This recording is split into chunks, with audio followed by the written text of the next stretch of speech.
عزیز دوستو، قرآن مجید فرقان حمید نے ارشاد فرمایا ہے کہ محمد الرسول اللہ، فرمایا محمد صلی اللہ تعالی علیہ وسلم اللہ کے رسول ہیں۔ نبی اکرم صلی اللہ تعالی علیہ وسلم کی رسالت، حضور کی نبوت، نبی پاک صلی اللہ تعالی علیہ وسلم کے خاتم النبیین ہونے اور حضور سید عالم علیہ السلام کے امام الانبیاء ہونے کی گواہیاں جگہ جگہ اللہ کے قرآن نے بیان فرمائی ہے۔ نبی کریم علیہ السلام اللہ کے سچے رسول ہیں، اس کے دلائل اتنے زیادہ روشن ہیں کہ وہ سورج سے بھی زیادہ روشنی دیتے ہیں، چاند سے بھی زیادہ تابناک ہیں۔ میرے بھائیوں، نبی پاک صلی اللہ تعالی علیہ وسلم کا وجود مسعود جسم اقدس ایسا خوبصورت تھا، وہ خود اس بات کی دلیل تھا کہ یہ اللہ کے سچے رسول ہیں۔ ہمارے ہاں بہت سارے لوگ ہیں جو اکثر اس بات پر گفتگو کرتے ہیں کہ نبی پاک صلی اللہ تعالی علیہ وسلم کو اور تمام انبیاء کو اللہ تعالیٰ نے بشریت کا کالب عطا کیا، تو بھئی بالکل ٹھیک ہے۔ اعلیٰ حضرت رحمۃ اللہ علیہ نے لکھا ہے، حضور کی بشریت کا انکار کرنا تو کفر ہے۔ نبی پاک علیہ الصلاۃ والسلام بشر ہیں، لیکن جب سے دیکھا ہے لباس بشری میں تمہیں، ہر فرشتے کی یہ خواہش ہے کہ وہ انسان ہو جائے۔ یعنی آپ اس بات پر ذرا غور فرمائیں، اندازہ کریں کہ حضرت انس بن مالک رضی اللہ تعالیٰ عنہ فرماتے، حضور کسی رستے سے گزر جاتے تھے نا، تو جو بعد میں آتا تھا اسے خوشبو اتنی آتی تھی کہ پتہ چل جاتا تھا یہاں سے اللہ کے رسول گزر کے گئے۔ حضور علیہ الصلاۃ والسلام کو جو اللہ تبارک و تعالیٰ نے حسن عطا فرمایا اور جو کمالات عطا کیے، آپ غور فرمائیں گے کہ حضور کے پسینہ مبارک سے خوشبو آیا کرتی۔ اللہ کے رسول ہیں، اس پر اگر آپ دلائل دیکھیں، معجزات دیکھیں، کمالات دیکھیں، فضائل دیکھیں، شمائل دیکھیں تو انسان دنگ رہ جاتا۔ حضور کے مقدس پسینے سے خوشبو مہکا کرتی اور گلیاں اور بازار اس سے مہک اٹھتے۔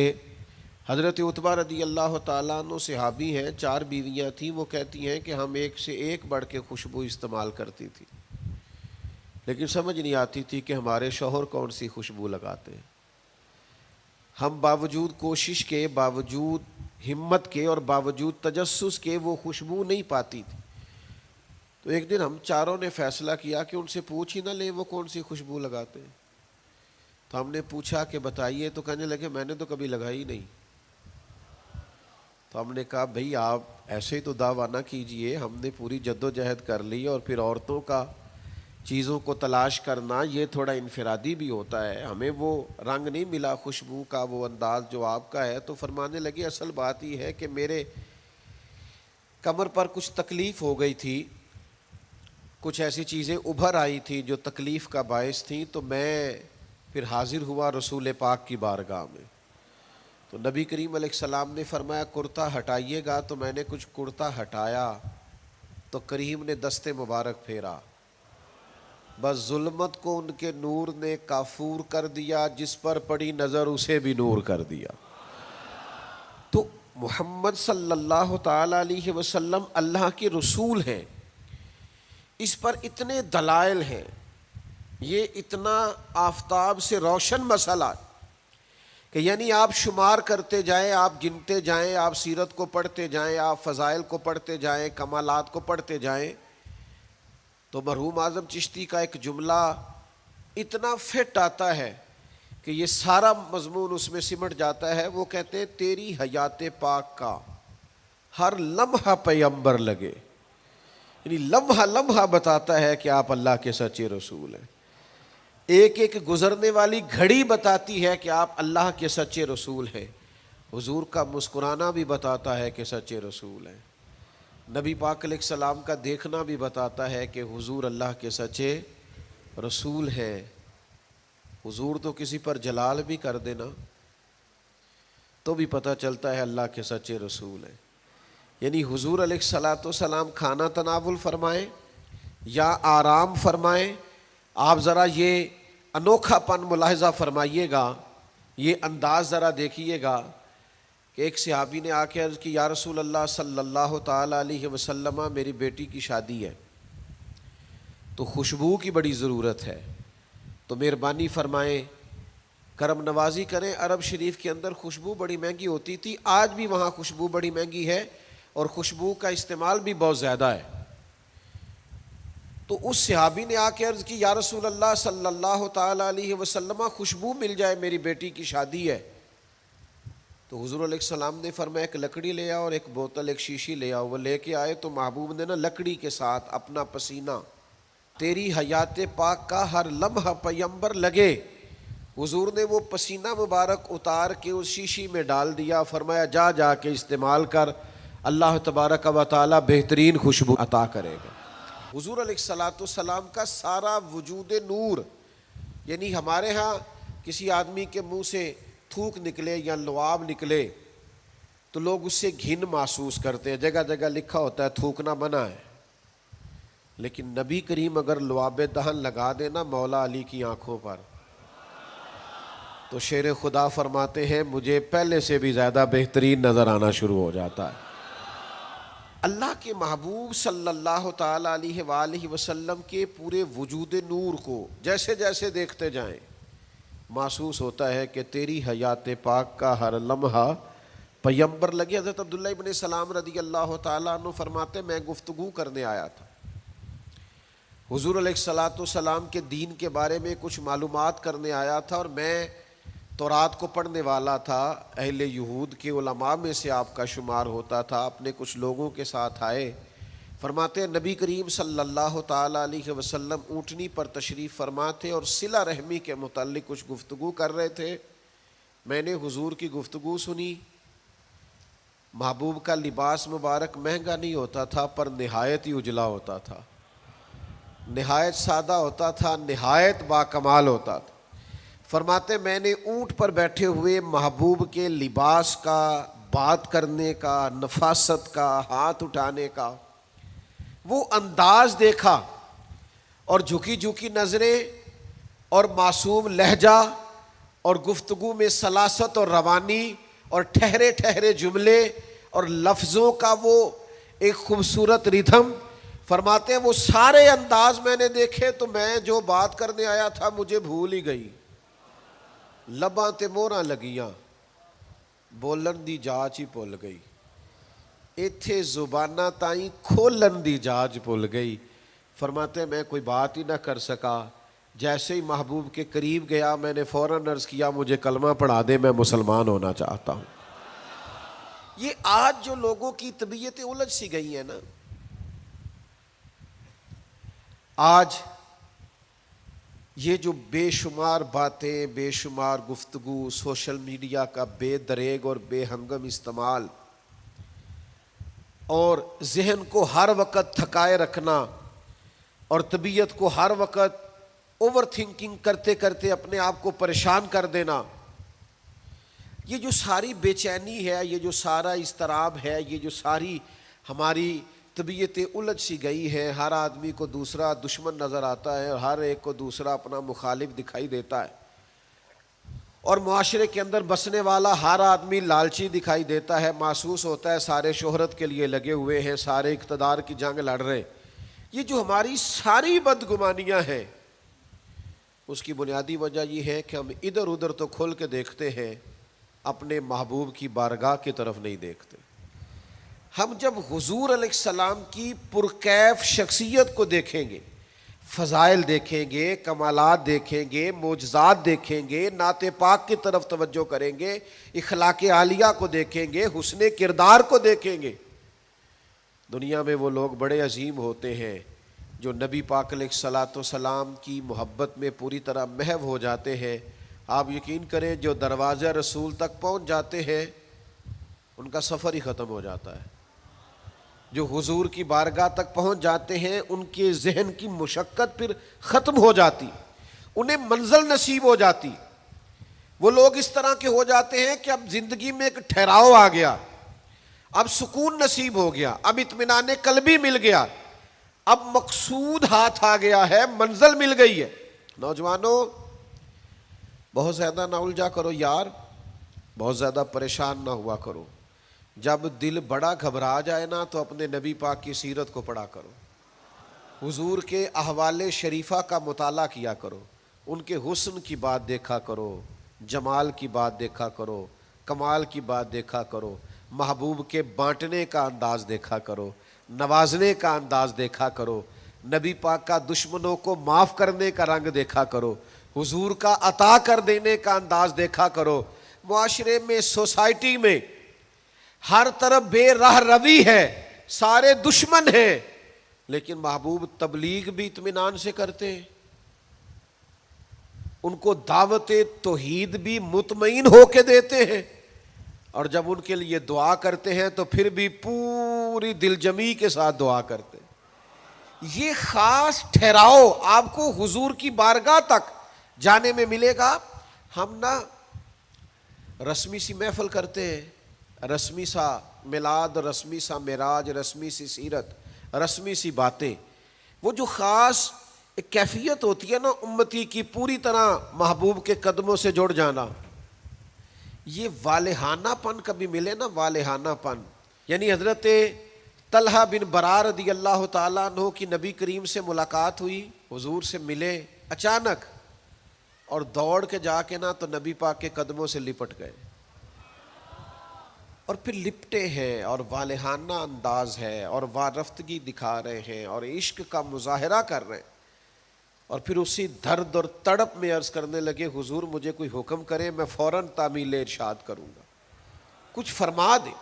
یہ والہانہ پن، یعنی کبھی آپ بڑے بے چین ہو تو کہیں یار کھولو سیرت کی کتاب، اپنے نبی کا کوئی ذکر پڑھتے ہیں، کھولو فلاں آدمی کو سنے جو حضور کے عشق کی بات کرتا ہے، آؤ کوئی نعت پاک کا نغمہ چھیڑ دے جو ہمارے دلوں کو ٹھنڈا کرے، آؤ کوئی قرب پائے، حضور کے دروازہ نور کی طرف سفر کرے.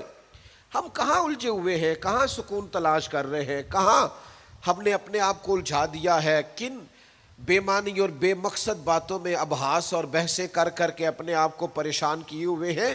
آئیے دیکھیے رسول اللہ صلی اللہ تعالی علیہ وسلم کی زندگی کا لمحہ لمحہ آپ کے کلیجے کو ٹھنڈا کرے گا، آنکھوں کو سکون دے گا، باطن کو پاکیزہ کرے گا، سوچوں کو نکھار دے گا. کہہ لینے دو مجھے یہ جملہ، حضور سے پیار کرو، جینے کا بھی مزہ آئے گا، مرنے کا بھی مزہ آئے گا، لطف نصیب ہو جائے گا، سرور نصیب ہو جائے گا، ایک کیف سا میسر آ جائے گا. حضور کی بارگاہ عالی مرتبت تک جڑو، نبی پاک علیہ الصلوۃ والسلام کے اخلاق عالیہ کو اپناؤ، کردار کو سمجھو، حسن تکلم کو سمجھو، نبی پاک علیہ السلام کی باتوں پر غور کرو. یقین کرو کبھی کبھی پڑھتے پڑھتے وجد ہو جاتا ہے، کبھی کبھی ان باتوں کو صرف مطالعہ کی نظر سے دیکھیں، سیکھنے کی نظر سے دیکھیں تو ایسے لگتا ہے کہ جیسے روح پرواز کرنے لگی. یہ اس طرح کے بھی کمالات ہوتے ہیں، یہ بھی رنگ ہوتا ہے، یہ بھی انداز ہوتا ہے، یہ بھی طور طریقے ہوتے ہیں. اور پھر حضور امی ہے، نبی کریم نے دنیا میں کسی استاد سے پڑھا نہیں، حضور سید عالم صلی اللہ تعالی علیہ وآلہ وسلم کسی مکتب میں نہیں گئے، حضور نے کسی مدرسے سے تعلیم نہیں پائی. لیکن جب حضور بات کرتے نا، جب محبوب حکمت کے موتی رولتے نا، جب نبی پاک علیہ الصلوۃ والسلام کوئی کلام کرتے نا، آپ یقین کریں ایسا انوکھا پن، ایسا نرالا فیصلہ، ایسی حکمت اور دانائی سے بھری ہوئی بات، یعنی جو فلسفیوں سے کھل نہ سکی اور نکتہ وروں سے حل نہ ہوئی، وہ بات ایک طیبہ والے نے بتلا دی چند اشاروں سے. حضور دو چار اشارے کرتے اور عقدے کھل جاتے. ایسی دانائی والی بات، ایسی قیمتی بات ایسی انوکھی بات محبوب بیان کرتے. حضرت سعد بن عبادہ رضی اللہ تعالیٰ عنہ کے پاس نا فتح مکہ کے موقع پر جھنڈا تھا. وہ علم بردار تھے، جن کے پاس جھنڈا ہوتا تھا وہ آدمی سب سے آگے آگے ہوتا تھا. اب ایک وقت ایسا آیا کہ صورتحال اس طرح کی بن گئی کہ حضرت سعد بن عبادہ کو اس منصب سے ہٹایا جائے گا. بڑا مشکل فیصلہ ہے. انہوں نے کوئی ایسی معاذ اللہ غلطی بھی نہیں کی، لیکن حالات ایسے آ گئے ہیں کہ جناب سعد ابن عبادہ کو ہٹانا پڑے گا، ان سے جھنڈا لیا جائے گا. صحابہ بڑے پریشان ہیں کہ حساس آدمی ہے، ان کی خدمات بہت زیادہ ہیں، کس طرح ان کو ہٹائیں گے، کیا کریں گے. نبی کریم کی بارگاہ میں عرض گزار ہے، یا رسول اللہ کیسے ہٹائیں حضرت سعد ابن عبادہ کو، اور کیفیات اور حالات بھی ایسے ہیں کہ ہٹانا بھی پڑے گا. آج کل نا بہت سارے لوگ کام تو کرتے ہیں پر دانا نہیں ہوتے.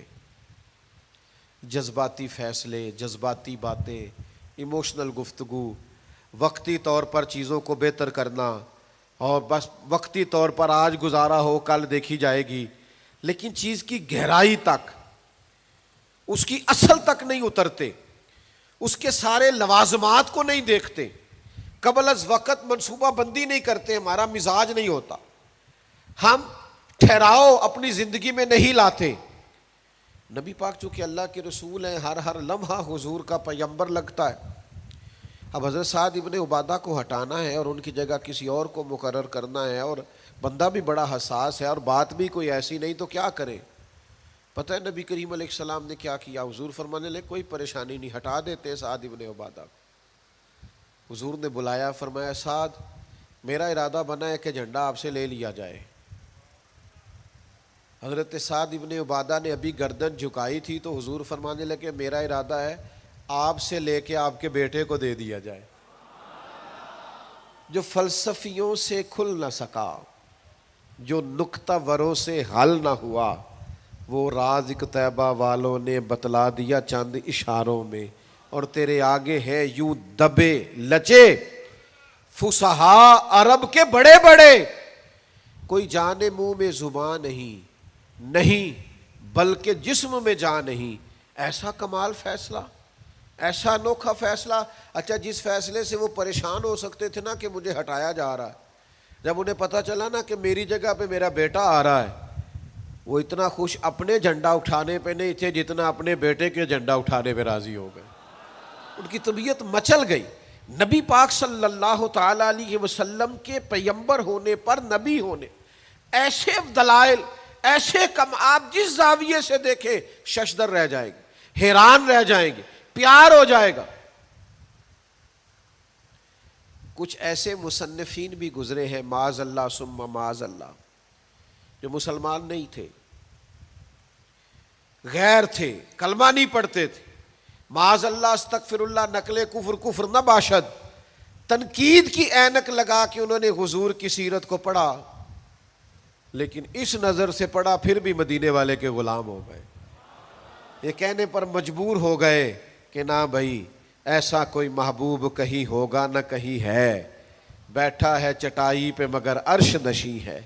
نبی پاک علیہ السلام. پھر ایک اور بات، حضور امی ہے لیکن ایسی کمال بات کرتے، ایسا انفرادی فیصلہ کرتے کہ دنیا حیران رہ جاتی. پھر جو عظمت کردار ہے نا، بلندی کردار، مجھ سے ناراض نہ ہوئیے گا، بہت سارے لوگ ہیں جو باتیں بڑی زبردست کرتے ہیں، گفتگو میں کوئی ان سے جیت نہیں سکتا. ان کا لب و لہجہ ایسا ہوتا ہے کہ شاید کسی بڑے سے بڑے عالم فاضل کو بھی بولنے نہ دے، لیکن عمل کی باری آتی ہے تو کمزور ہوتے ہیں. باتیں بیسیوں آتی ہیں، درجنوں آتی ہیں، نماز کا ٹائم ہوتا ہے تو بہانے بازی کرتے ہیں، وہ میرے کپڑے نہیں ٹھیک، بس دعا کریں انشاءاللہ شروع کر دوں گا، کہانیاں سناتے ہیں.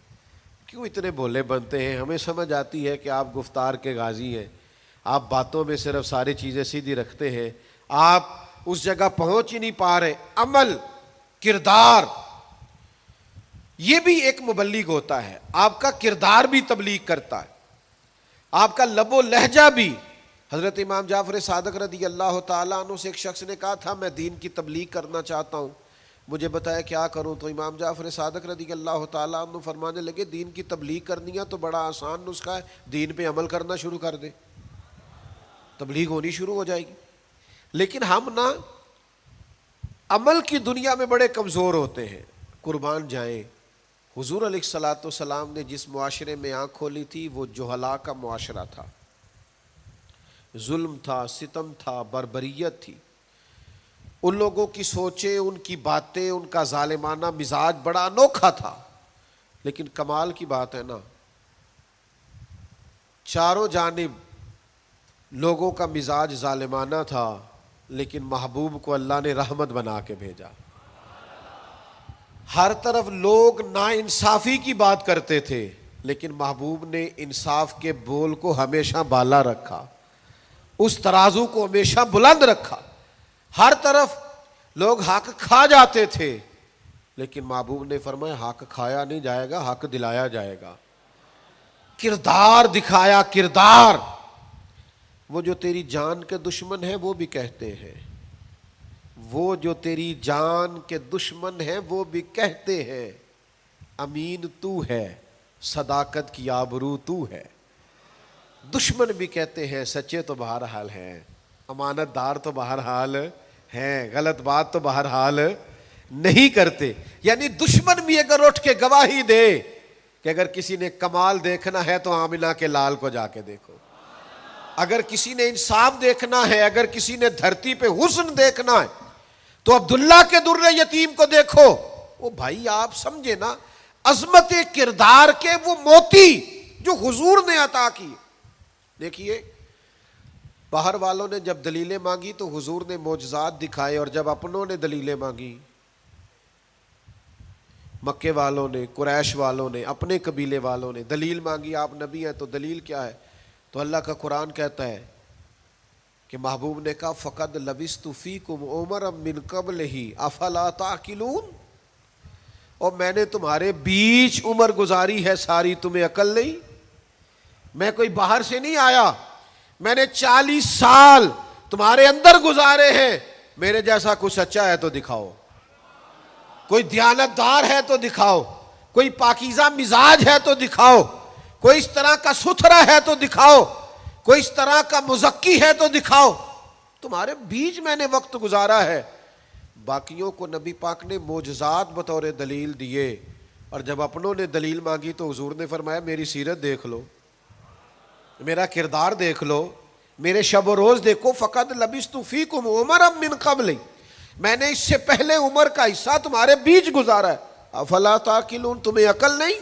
دوستو تھوڑا سا نا کردار پر بھی توجہ کرنی پڑے گی، اپنے آپ کو تھوڑا سا تبدیل کرنا پڑے گا۔ میں آپ کی خدمت میں عرض کروں، دولت سے لوگوں کو جیتا نہیں جا سکتا، دولت تو لوگوں کو لالچی بنا دیتی۔ آپ کسی کو پیسے دیں، 10,000 دیں، اگلی دفعہ وہ 25 مانگے گا، تو آپ 50 دیں، اگلی دفعہ 1,00,000 مانگے گا۔ اس کی بھوک تو بڑھتی ہے۔ آپ عہدے کے زور پر بھی لوگوں کے محبوب نہیں بن سکتے، اس لیے کہ پھر وہ شخصیتوں سے پیار نہیں کرتے، کرسیوں سے پیار کرتے۔ آپ کرسی پہ ہیں تو آپ اچھے لگتے ہیں، جب دوسرا آئے گا تو اس کو سلوٹ کر لیں گے۔ نبی پاک علیہ الصلوۃ والسلام نے فرمایا اگر تم کسی شخص کو قائل کر سکتے ہو اور اس سے محبت بڑھا سکتے ہو تو ایک ہی صورت ہے، اور وہ تمہارا حسن اخلاق ہے۔ اللہ کے محبوب صلی اللہ تعالی علیہ وسلم نے خلق کے ساتھ، کردار کے ساتھ، نبی پاک علیہ السلام نے محبت کے ساتھ، زید بن دسنہ بہت بڑے یہودیوں کے عالم تھے۔ ایک دن حضرت بلال حبشی رضی اللہ تعالیٰ عنہ سے کہنے لگے سنا ہے نبی پاک علیہ السلام کی بارگاہ میں جب بہت سارے مہمان آتے ہیں تو آپ کو کچھ قرض بھی لینا پڑتا ہے۔ جناب بلال کہنے لگے لینا پڑتا ہے، کہنے لگے مجھ سے لے لیں، میرے پاس اضافی پیسے پڑے ہیں، آپ نے دے ہی دینے۔ حضرت بلال نے لے لیے، ایک ٹائم مقرر ہو گیا، فلاں دن پیسے واپس کرنے۔ اپنی وعدے میں 3 دن رہتے تھے۔ نبی پاک علیہ الصلوۃ والسلام مدینہ طیبہ کے چوک میں کھڑے ہیں، ساتھ حضرت عمر فاروق رضی اللہ تعالیٰ عنہ۔ یہ وہاں پہنچ گئے یہودیوں کے عالم۔ آ کے کہنے لگے وہ میری رقم واپس کریں. تو حضور نے فرمایا ابھی تو وعدے میں 3 دن رہتے ہیں. تو اس نے بڑے سخت جملے کہے. آپ کی توجہ ہے میری بات پر؟ سمجھ آ رہی ہے میری باتوں کی؟ چڑھانے والے اتنے خطرناک نہیں ہوتے جتنے چڑھ جانے والے خطرناک ہوتے ہیں.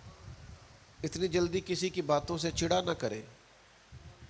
یعنی ہر ایک کوئی دشمن بنا لیتے ہو. جس کا سٹیٹس ہی نہیں آپ کے ساتھ کھڑے ہونے کا اسے بھی دشمن بنا، اور دعا کرو کہ دشمن بھی خاندانی ہو. ہر ایک کو دشمن مان لیتے ہو، اسے بھی میرا اختلاف ہے، یہ بھی مجھ سے حسد کرتا ہو. چھوڑے یار، آپ کا کوئی سٹیٹس ہی نہیں ہے، سب کے ساتھ آپ کا مقابلہ شروع ہو جاتا ہے. کہیں رکے تو صحیح. کہیں وہ جو 3 بندے وہاں کھڑے ہیں، وہ جو 4 وہاں کھڑے ہیں، وہ جو 5 وہاں کھڑے ہیں، وہ میرے خلاف باتیں کر رہے ہیں. اور یار آپ بلا وجہ پریشان ہیں، وہ کوئی اور گل پہ کر دینے تو ہڑی نہیں کر دے. وہ کوئی بلا وجہ دشمن بنا لینا، چڑ جانا، ذرا سی بات پہ ڈسٹرب ہو جانا، بہت زیادہ پریشر اپنے ذہن پہ ڈالنا، اس سے بندہ کمزور پڑ جاتا ہے. انہوں نے سخت جملے کہے، لیکن نبی کریم صلی اللہ تعالی علیہ وآلہ وسلم نے نا کسی بات کا کوئی جواب نہیں دیا. حضرت عمر نے تلوار نکال لی. تو حضور فرمانے لگے عمر آپ نے تلوار نکال لی ہے، آپ کو چاہیے تھا انہیں کہتے مطالبہ نرمی سے کریں اور مجھے کہتے ان کی رقم واپس کریں. فرمایا چھوڑو. یہ جو وقار ہوتا ہے نا، یہ آدمی کے قد کاٹ کا پتہ دیتا ہے. یہ جو حوصلہ ہوتا ہے یہ اس کی تعلیم کا، اس کی تربیت کا، اس کے علم کا، اس کے بڑے ہونے کی خبر دیتا ہے. حضرت عمر سے حضور نے فرمایا چونکہ انہوں نے اب پہلے مطالبہ کر لیا ہے تو ہم ایسا کرتے ہیں پہلے ہی پیسے دے دیتے ہیں. فرمایا آپ ان کو ساتھ لے جائیں، فلاں جگہ کھجوریں پڑی ہیں تول تول کے دے دیں، اور جب ان کا قرض پورا ہو جائے نا تو یہ جو آپ نے ان کو غصہ دلایا نا، تھوڑی کھجوریں زیادہ بھی دے دیجئے گا، تھوڑی مٹھائی بھی دے دینا، قربان جائیں. حضرت عمر رضی اللہ تعالیٰ عنہ فرماتے ہیں میں حضور کے حکم کا پابند تھا، میں ان کو ساتھ لے گیا اور لے جا کر کے کھجوریں تول تول کے دے رہا ہوا. مجھے ان پہ غصہ ہے، وہ مجھ سے ہلکی ہلکی باتیں کرنے لگ گئے حضور کے اخلاق کے بارے میں، نبی پاک کی بردباری کے بارے میں. تو مجھے جلال تھا، میں نے کہا تو کھجوریں لے، زیادہ باتیں نہ کر. میرا اپنا ایک خیال تھا کہ انہوں نے بڑے سخت جملے کہے ہیں. تو فرماتے انہوں نے میرا ہاتھ تھاما اور کہنے لگے عمر یار میرے اوپر جلدی نہ کر، میرے درد کو سمجھ، میں تورات کا عالم ہوں، میں نے اللہ کے آخری نبی کی جتنی نشانیاں تورات میں پڑھی ہیں ساری مدینے والے محبوب میں پائی جاتی ہیں. ایک نشانی میں نے یہ پڑھی تھی کہ جتنا جتنا کوئی جہالت کرتا جائے گا نبی پاک کا علم اتنا ہی غالب آتا جائے گا، حضور کی بردباری اتنی بڑھتی جائے گی. تو میں نے نا جان بوجھ کے حضرت بلال کو پیسے دیے تھے، اور 3 دن پہلے میں نے واپسی کا مطالبہ بھی جان بوجھ کے کیا تھا. میں نبی کریم کا علم دیکھنا چاہ رہا تھا، میں وہ تورات کی نشانی دیکھنا چاہ رہا تھا، اور پھر میں نے سخت جملے بھی جان بوجھ کر کیے. پر قربان جاؤ مدینے والے کو جس اینگل سے بھی دیکھا ہے اللہ کا سچا رسول ہی پایا. محمد الرسول اللہ، محمد اللہ کے رسول ہے صلی اللہ علیہ وسلم. اب وہ کہنے لگے جناب عمر سے مجھے لے جائے نا، میں نے حضور کا کلمہ پڑھنا ہے، مجھے لے جائے بارگاہ تک، میں نے نبی پاک علیہ السلام کی غلامی کا پٹا گلے میں ڈالنا ہے. تو میرے بھائیوں نبی پاک علیہ السلام کی بارگاہ تک رسائی پائیے، حضور کی عالی مرتبت بارگاہ کی طرف اپنے آپ کو لے کر کے جائیے. آج اگر ہم اطمینان چاہتے ہیں ذہنی طور پر بھی، قلبی طور پر بھی، روحانی طور پر بھی، فکری طور پر بھی، تو ایک ہی راستہ ہے، اپنے آپ کو حضور سے وابستہ کریں. ہم جس طرح کی آزمائشوں کا دن رات شکار ہے، اور جس طرح سے ہمیں نئی نسل الجھی ہوئی، بے چین، بے قرار اور مضطرب نظر آتی، اس کا کوئی اور حل نہیں ہے. اس کا ایک ہی حل ہے کہ مرنے کی طرف دیکھ، نہ جینے کی طرف دیکھ، جب چوٹ لگے دل پہ تو مدینے کی طرف دیکھ. اپنا تعلق حضور سے جوڑیے، اپنا رشتہ نبی کریم سے جوڑیے۔ میں آپ کی خدمت میں عرض کروں گا، وقت نکال کے درود پاک پڑھا کریں، وقت نکال کے حضور کی سیرت کا مطالعہ کیا کریں، ٹائم نکال کر کے نبی پاک صلی اللہ علیہ وسلم کی نعت شریف کو پڑھا کریں، وقت نکال کر کے حضور کی بارگاہ کی طرف بڑھا کریں۔ جب تک ہم یہ سارے کام نہیں کریں گے اطمینان نہیں پائیں گے، اور پھر جیسے جیسے حضور کو پڑھو گے، نبی پاک کو سنو گے، دین کی صداقت سمجھ میں آئے گی، آپ کو سمجھ لگے گی کہ آپ اس دین کے ماننے والے ہیں جو سب دینوں پر غالب بھی ہے، سب سے سچا بھی ہے، سب سے کھرا بھی ہے، اور سب سے زیادہ نکھرا ہوا بھی ہے۔ الصلاۃ والسلام علیک یا سیدی یا رسول اللہ وعلی آلک واصحابک یا خاتم النبیین۔